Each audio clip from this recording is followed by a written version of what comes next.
By the time Nora Greeley reached the old bunkhouse, the skin across her knuckles had split from the cold, and the little girl beating both fists against the stuck door had already gone quiet. Nora dropped her carpetbag in the snow, set one boot against the drifted step, and drove her shoulder into the plank until the latch gave with a crack that ran through the yard like a rifle shot. Wind came in after her, sharp as broken glass.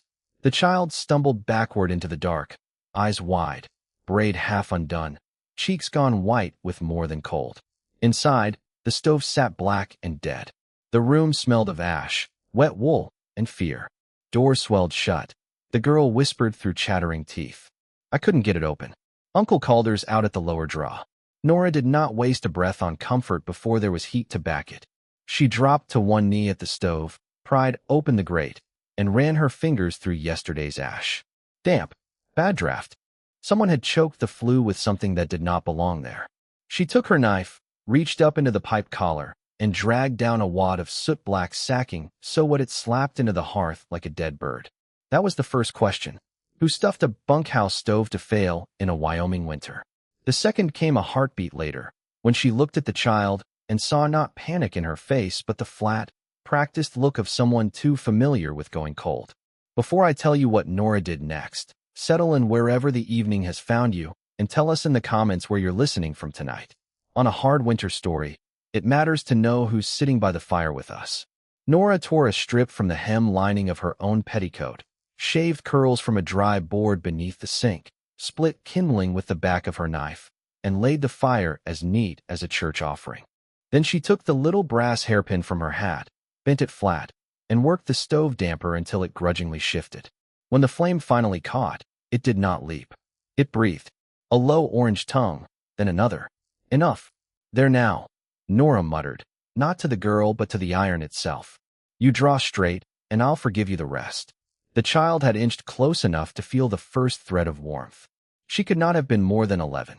Her coat was 2 winters too small, and the right cuff had been mended with blue thread on brown wool. What's your name? Nora asked. Wren. Nora, are you the new cook? I'm the woman who answered a notice in Buffalo that promised wages and a warm bunk, Nora said. At the moment, I'm still deciding whether that was a lie. The child would have smiled if her teeth had let her. Instead, she held both hands to the stove and said, It's mostly warm when it behaves. There was a scrape outside. Boots. Wait. The door opened, and a man stepped in carrying cold with him, as if the whole territory had chosen his shoulders for transport. He was tall without show about it, dark coat silvered with snow, jaw rough with a day's beard, one glove off because he had been using his bare hand to lead a lathered sorrel mare. The first thing Nora noticed was not that he was handsome, though he was in the quiet, weather-cut way of men who belong outdoors. It was that he took one look at Wren by the fire and let out the breath he'd been holding somewhere near his spine. The second thing she noticed was that he looked at the wet sacking in the hearth and did not bother pretending he did not understand what it meant. Thank you, he said. His voice was low and plain. No ornament on it. No waste. The girl went straight to him and hooked cold fingers into his sleeve. Door stuck, Wren said. The stove too. Nora fixed it. The man looked at Nora properly then. She was broad-shouldered and not young enough to profit from being called pretty, though men had often found other ways to tell her what she was not. Her coat had been turned twice at the collar. Her boots had walked further than their maker intended. Her face was wind-reddened and square, with a small pale scar near the chin from an old burn. She had been overlooked by more people than could count to 20. This one did not overlook her. I'm Calder, Wren, he said. Nora stood. Then I suppose this place belongs to you. It belongs to the bank if I fail to keep breathing till spring, he said. But the trouble's in my name just now. A lesser man might have smiled to soften it. Calder did not. That made Nora trust him more than she wanted. He took off his coat, crossed to the stove, and picked up the wadded sacking with 2 fingers. The smell of kerosene clung faint beneath the soot. That wasn't there this morning, he said. No, Nora answered. It was put there to kill the fire, or smoke the room, or both. Wren's face went still again. Calder crouched, so he was eye level with the girl. You tell Amos to keep the doors barred after dark from here on. If I'm not here, he is. If neither of us are, you do not open to anyone you don't know by voice. Was it Mr. Bell? Wren asked. Calder did not answer quickly enough. That was answer enough. Nora knew the name. Everybody in Buffalo knew it. Silas Bell owned cattle, credit, 2/3 of the feed contracts west of town, and most of the kind of smile that never touched a man's eyes. If you bought flour, salt, lamp oil, or another month of hope, odds were you had bought it through Bell. I haven't taken the place yet, Nora said carefully. If this is the sort of employment that comes with enemies, I prefer to hear the whole of it before I unpack my skillet. Calder rose. Fair. He told it plain. The winter had broken cattle all across Johnson County. Snow came early and stayed mean. Drifts buried grass. Creeks froze wrong. Men lost stock standing up. Bell had bought notes from smaller outfits that had no cash left to pay feed bills, and now he was leaning on every rancher with water that did not freeze solid. Calder's lower pasture had a spring creek sheltered by cottonwoods. Enough open water to keep a remnant herd alive. Enough reason for Bell to want it. He wants your land, Nora said. He wants the creek first. The rest comes with it. And the bunkhouse stove, choking on wet sacking, is meant to persuade you. Calder's mouth hardened. Bell prefers pressure where witnesses are scarce. Nora looked at Wren, then at the long room beyond the stove. 6 bunks, 2 patch quilts, a scarred table, coffee tin, hanging harness, 1 shelf of plates. Not a place meant for tenderness, and yet the child had tucked a rag doll beneath the nearest blanket, as if somewhere along the way necessity had made room for gentleness anyway. She had come looking for exactly one thing: heat. A bed near a stove, a week's wages, enough work to keep moving. No ties, no promises, no man's sorrow brushing against hers till both went raw. Then the door opened again. An older black man came in with an armload of split wood and a cough that looked expensive. He had a tobacco-gray mustache and the habit of snapping each match head before he struck it, as if distrust had worked its way down into his hands. He stopped short at the sight of Nora. Well now, he said, either heaven has sent us a cook, or winter has grown generous out of spite. Amos Reed, Calder said. Nora Greeley. Amos set down the wood. Miss Greeley, if you can keep a stove alive and a pot from scorching, you'll be loved in this room more faithfully than some wives. I'm not applying to be loved, Nora said. Amos's left brow twitched. That makes you fit for the place. Night fell early. By the time Calder had rubbed down the mare and Amos had hauled in another load of wood, the bunkhouse held a real warmth, shallow but honest. Nora made coffee from grounds too long reused and turned a heel of salt pork, onions, and dried beans into something the 3 of them ate in reverent silence. Wren fell asleep at the table before the bowls were cleared. You can take the room behind the stove, Calder said. Used to be the cook's. Wages are $12 the month and board. More if spring finds us still standing. And if it doesn't. He glanced once toward the dark window. Then you'll have earned your leaving. There it was. The easy chance. Take supper. Take the heat. Leave at first light before his trouble learned her name. Nora should have said yes to that. Instead she said, I'll stay a week. Amos smiled into his coffee. Calder did not. But something in his face eased, small as thaw water under ice. It should have been the end of that first night. It was not. Near 9 o'clock, sleigh bells rang in the yard. Bell did not knock. He entered as if doors understood hierarchy. He was younger than Nora expected, perhaps 40, with a coat finer than anyone needed west of Cheyenne and gloves the color of fresh cream. Snow had not been allowed to touch him. The man behind him carried a lantern and the local sheriff's star under his coat, like a borrowed conscience. Evening, Win, Bell said. His voice was smooth enough to pour. Sheriff Quill and I were on the road back from the Pritchard place and saw fire in your bunkhouse again. Heartening sight. His gaze landed on Nora and stayed there a fraction too long. Well, he said, you've improved your prospects. This is Miss Greeley, Calder said. Cook. Bell's smile widened by a thread. For your sake or his, ma'am? Nora kept her spoon in hand. Mostly my own. That pleased him in a way that made her dislike him more. Bell stepped closer to the stove, lifted the damp sacking from the hearth tip with his boot, and gave no sign at all of surprise. Sheriff Quill, a raw-boned man with a nervous habit of wiping the same place on his hat brim, looked from it to Calder and back again, as if evidence were a thing best ignored until it grew tired and went home. 10 days, Bell said. That is what the note allows. 10 days, and then I take the creek, the bunkhouse, and what remains of your herd. If you are wise, Calder, you will sign before that, and spare Ren the sight of hard men doing lawful work. Ren was awake now, very still on the bunk's edge. Calder took one step forward. Amos shifted too, barely. Bell noticed both and smiled that banker's smile again. I do not come to quarrel. In fact, Miss Greeley, if you find the accommodations beneath you, my sister keeps rooms above the mercantile in town. Warm stove, good curtains, steadier wages than a failing ranch can promise. He was not offering kindness. He was testing where the weak board lay. Nora set down her spoon. I have only just arrived. I would hate to seem fickle. Bell inclined his head, as though they shared a private wit. As you please. When he had gone, leaving polished tracks in the thawing slush by the door, Nora looked again at the sacking in Calder's hand. 1 week, she said. But she knew, and perhaps he did too, that the week had already started to choose its own length. Morning on the Wind Place came with the hard blue light that makes everything look cleaner than it is. Nora rose before the men, relit the stove from banked coals, mixed biscuits, and took stock of the kitchen as a general might inspect a badly defended fort. Not enough flour. Not enough coffee. Dried apples nearly gone. Salt low. Coal almost non-existent. She found the ranch account book in a drawer beneath the breadboard and opened it while dough rested. Numbers told on people when faces would not. Bell Mercantile had charged Calderwin for 3 coal deliveries in December. One of 600 pounds.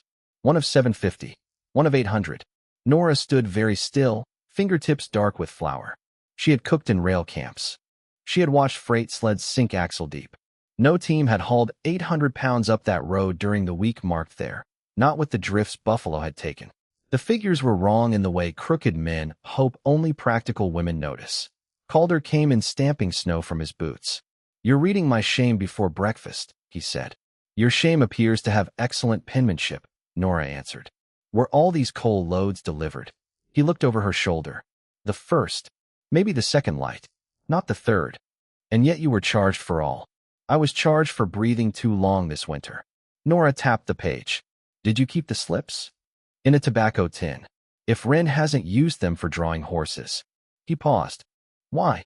Because a man who lies in figures often lies elsewhere, and I was not raised to leave a crooked board unfelt once I've stepped on it.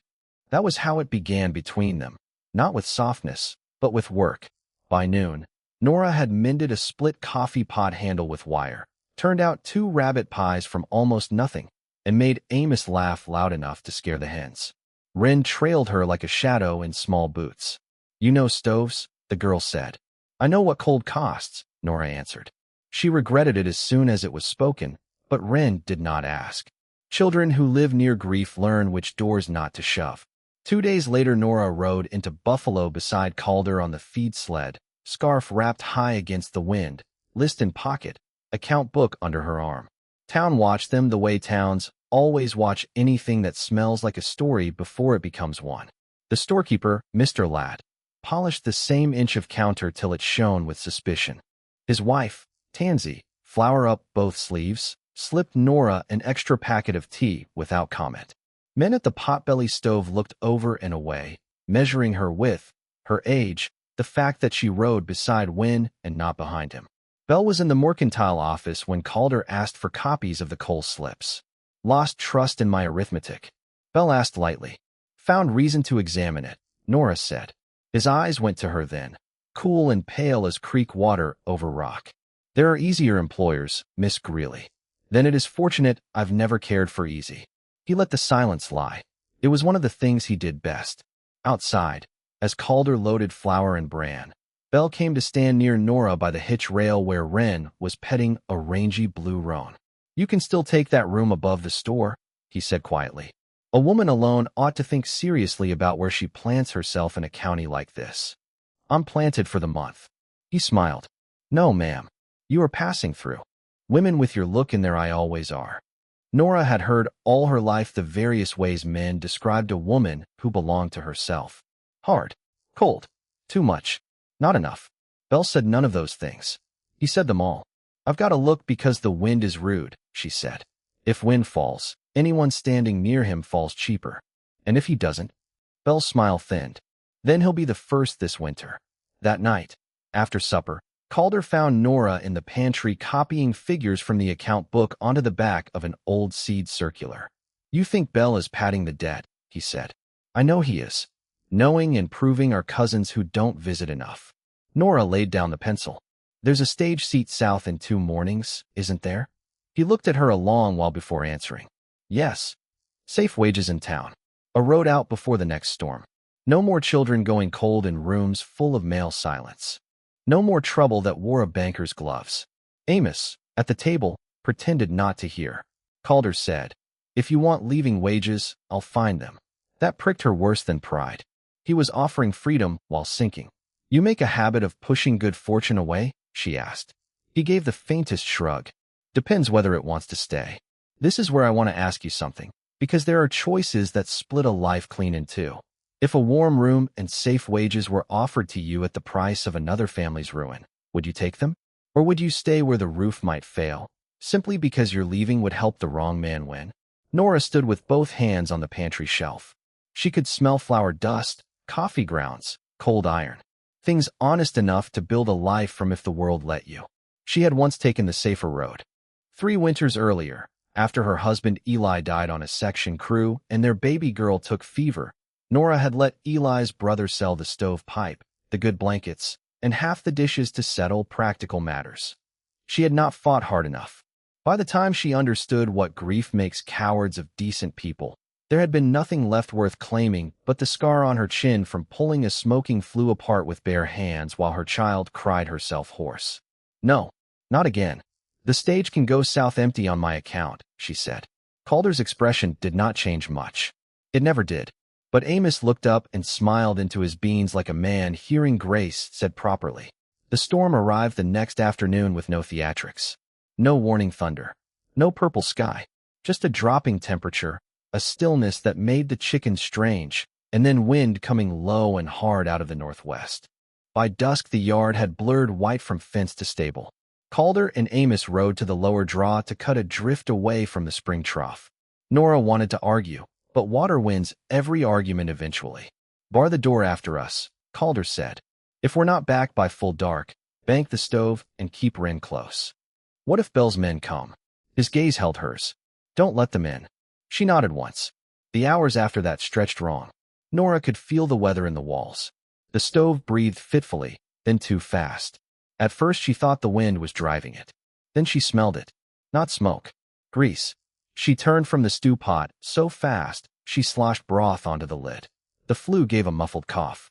Wren, seated on the floor with her rag doll, looked up. "Nora, up," Nora snapped. "Now." She threw open the stove door. Flame rolled too greedily along the back seam. Someone had packed grease-soaked waste up the pipe and likely banked it above the collar. The chimney would seize, then belch fire inward. There came a sound at the back door. Metal. A chain drawn hard. Nora flew to it, yanked once, twice. Far from outside. Belle had stopped nudging. He had begun hunting. "Wren, loft ladder," Nora said. "Open the vent window." "I'm scared." "So am I, move." The girl ran. Smoke was already pushing down, oily and black. Nora dragged the wash tub, climbed onto it, and rammed the stovepipe loose with the poker. Burning waste dropped in a shower of sparks across the hearth. One landed in the kindling box. Fire ran up the splintered wood as if delighted. Nora kicked the box over, stamped it, coughed, shoved the pipe farther free. Flame licked up the wall where years of grease and dust had taught old boards how to catch. The loft vent banged, open above. Wind took the smoke sideways for one blessed second. Then Wren screamed. Nora looked up.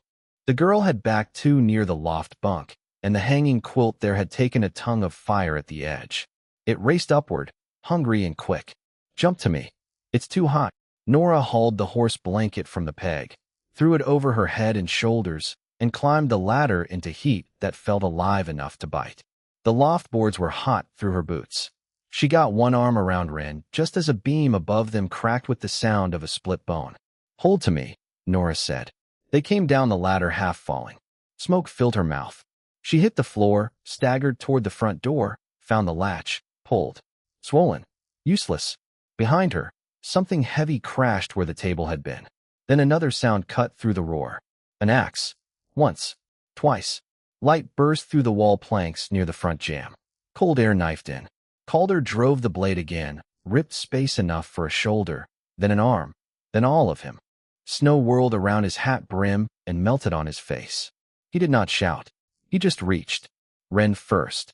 Nora shoved the child at him. Calder took her and turned her through the splintered opening into Amos's waiting arms outside.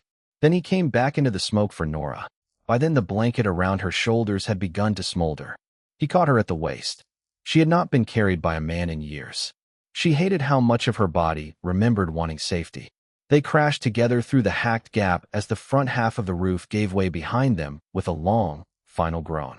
From the snow, Nora turned her head and saw, just beyond the stable, a rider vanishing into the white. Not running from fire. Leaving it. Calder saw him too. His face changed then. Not to fear. To something older and colder. Jude Thorne, Amos said through clenched teeth. Bell's yardman. The storm swallowed the hoofbeats. The old bunkhouse burned until midnight, though half its walls stayed standing and the stove itself remained, black and stubborn among the collapse. Ren slept wrapped in quilts at Amos's sister's cabin a quarter-mile down. Nora sat on an upturned bucket in the main house kitchen, hands blistered, lungs raw, a cup of whiskey-laced coffee cooling untouched between her palms. Calder had lit the house hearth for the first time in years. She could tell by the way he kept looking at the flames as if they were speaking in a dead woman's voice. At last he said, "Rebecca died in the room beyond that hall." Nora did not turn. "Your wife." He nodded. "And our son with her. I'd gone to Buffalo the day before to ask Bell for another extension. Snow came in hard on the return. Doctor never made it up the ridge. I came back to a quiet house." He stared into the fire. "Afterward, I moved Ren and myself into the bunkhouse. Told folks it was practical. Truth was I could not bear to hear this place not answer when I called." Nora held her cup tighter. "I lost a baby girl," she said. The words came rough. "Not here. On a section line east of Cheyenne. Smoke from a bad pipe. I knew it was wrong. Said so. Men said it could wait till morning. Morning came without her." Calder shut his eyes once. Not to hide. To feel it properly. For a while there was only the fire and the ticking cool of the window glass. Then he said, very softly, "I kept thinking if I stopped wanting anything warm, nothing else could burn." That was the truest line anyone had spoken in that house in a long time. Nora looked at him then. Really looked. At the tired mouth he kept stern out of habit. At the hands cut from years of rope and rain. At the terrible care in him. "Grief's a mean landlord," she said. "It'll have you shivering in your own kitchen and call it faith." He gave a breath that might once have been a laugh. When he reached for her burned hand, he did it like a man approaching a skittish horse. Enough room to refuse. Enough respect to wait. She let him touch her. His thumb rested lightly above the blistered palm. Her whole body went still around that small mercy. Neither kissed the other. The scene did not need it. There are moments larger than a kiss because they carry the full weight of two people deciding, without saying so, that the other one matters now. If this part is moving you, then it is doing exactly what it was meant to do. These are stories for people who know how heavy a quiet life can be. If you want more of them, a like and a subscribe help keep the fire lit. By morning, Nora had turned tenderness back into purpose, because purpose was safer to hold.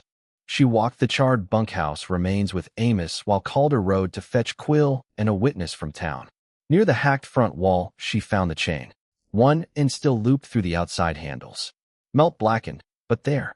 In the ashes near the stove, she found a scrap of invoice paper not fully burned. Bell Mercantile. Coal. Weight marked 800 pounds in the same elegant hand she had seen in the ledger. And beneath the stove, hidden where only someone used to pulling iron apart would think to look, she found the rest of the grease waste stuffed around a cloth seal from Bell's own shipping sacks. Amos looked from the evidence to Nora and whistled once through his teeth. That man just handed the Lord a signed confession. "Not the Lord," Nora said. "The county judge, if we're lucky." They gathered everything in a flour sack. When Calder returned with Quill and Tansy Ladd as witness, the sheriff looked uneasily at the chain and then at the ruin. "This proves little by itself," he said. "It proves more than your spine prefers," Amos answered. Nora did not waste time railing at Quill. She had learned long ago that some men mistake volume for strength because they have never seen a woman use steadiness like a blade. "You will take our statement," she said. "You will take this chain, this scrap, and that seal." And when Mr. Bell appears tomorrow to claim lawful business, you will stand near enough to hear me read his numbers back to him." Quill bristled. "Ma'am, I don't answer to." "No," Nora said. "You answer to whichever story the whole town tells first. Best choose the right one." Tansy hid a smile in her shawl. Word ran ahead of them into Buffalo like thaw water. By noon the next day, half the mercantile and everyone with an unpaid bill had drifted near the bank office where Bell meant to press the foreclosure. Men came under excuse of harness repairs. Women came for coffee beans, lamp oil, buttons, news. Wren stood beside Amos at the back, chin high as if she were older than 11 and afraid to prove otherwise. Bell sat at the office table with the note before him and the county judge beside him. Quill hovered. Calder stood straight, coat brushed, jaw set. Nora held the copied figures in one hand and the charred invoice scrap in the other. Bell looked at her and smiled faintly, as though all this were a social inconvenience. "Miss Greeley, I'm sorry your lodging's burned." "You ought to be," she said. A stir moved through the room. The judge cleared his throat. "Proceed." Bell began the recital of debt. Principal, interest, feed, coal, freight, penalties. He spoke beautifully. Predators often do. When he finished, Nora stepped forward. "I cooked in rail camps 8 years, she said. "Before that I kept weights and supplies for my husband's section gang when his eyesight went poor after sundown. So I know what a sled can haul over drifted road, and I know what wet coal weighs against dry." Mr. Bell says he delivered 800 pounds to the Wynn place on the 15th of December.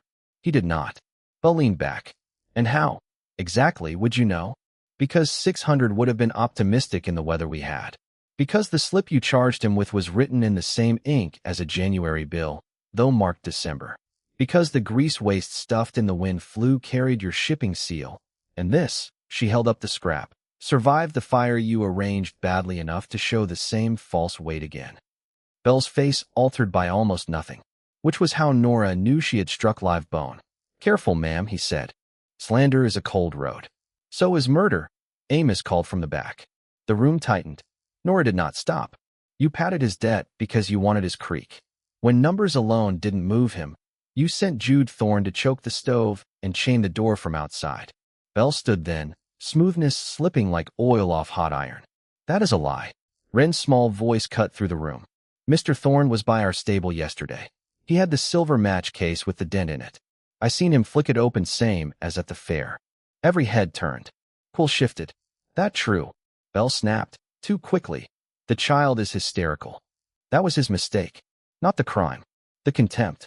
Because Buffalo was full of people who could forgive a wealthy man almost anything except reminding them what he believed they were."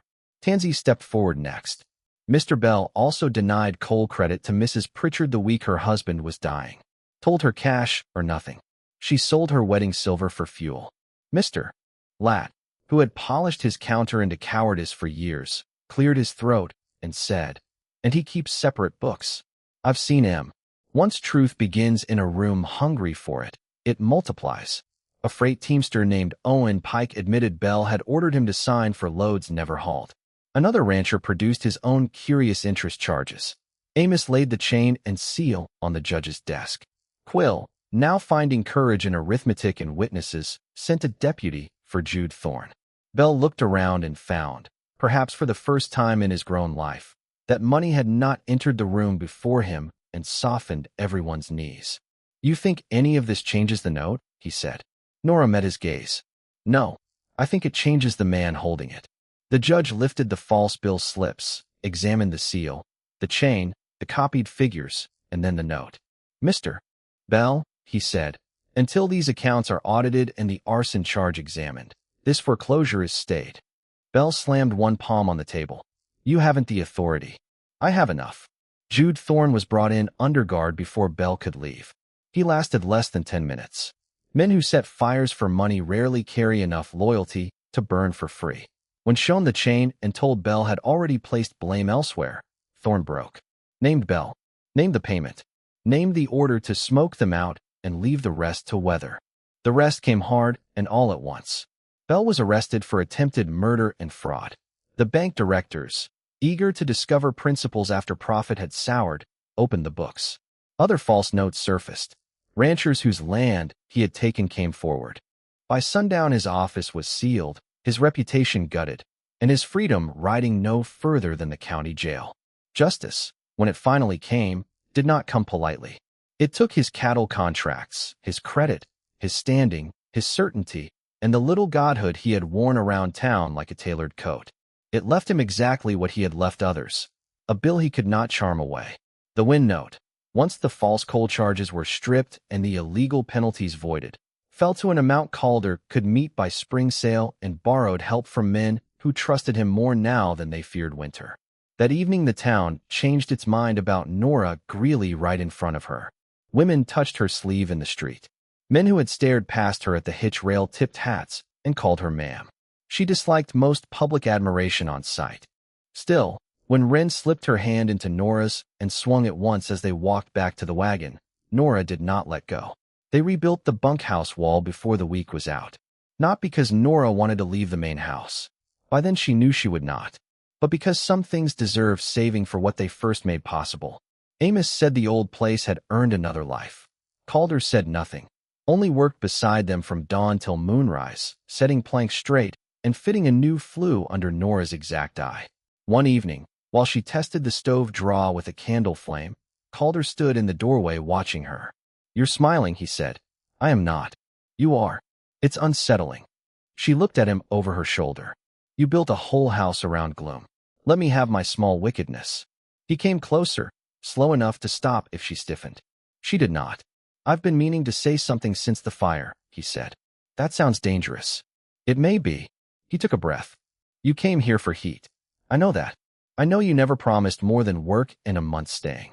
But if you wanted more staying than that," he glanced down once, rare uncertainty crossing his face like cloud shadow over grass.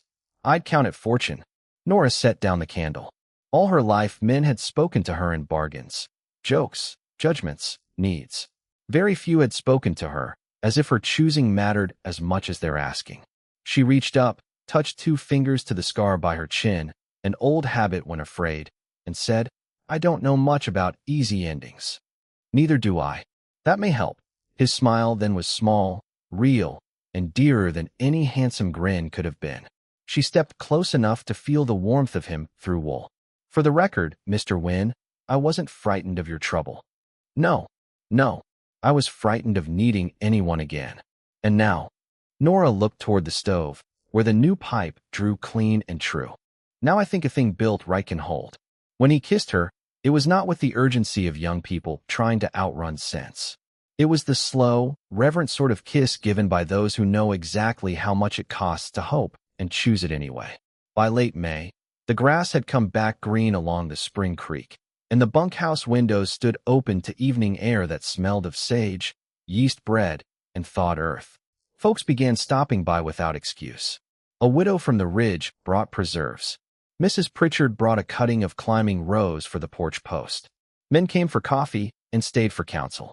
Wren declared the rebuilt place had better pie and fewer ghosts. Amos took to rocking in the doorway at sundown like a man who had finally found a view worth repeating.